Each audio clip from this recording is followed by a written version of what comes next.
Good evening, ho. Good evening here. Salamat po sa inyong pagkisama ngayon hanggang matapos itong ating pag-uusapan o i-discuss o ibibigay na bahagi ng aking tulong nyo sa alay ng Diyos para sa ating suporta. Salamat po. Pray muna ako. Pray muna ako tayo. Lord, salamat po inyong binigay ang oras nito para sa aming pagpanayam sa aming mga buhay.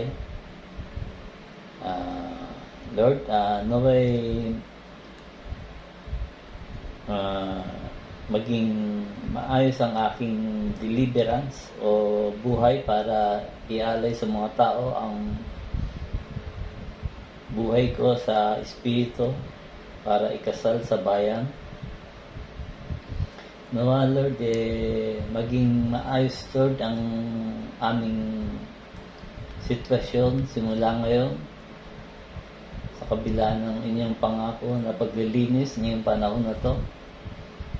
Naniniwala po ako Lord na ang inyong dakilang kapigatian ay nangyayari na.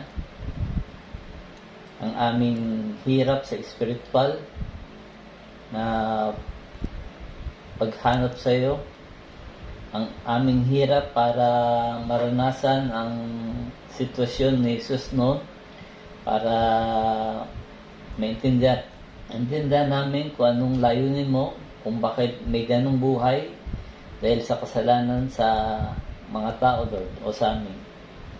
Lord, salamat, Lord, at binibigyan niyo kami ng pag-asa na makapag-share sa mga tao, makapagbahagi ng inyong salita sa mga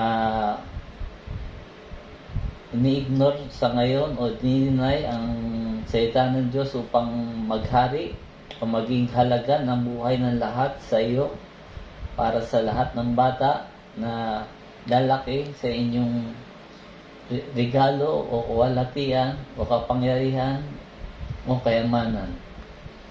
Lord, salamat Lord sa aming nakikita na purpose nyo para mangyari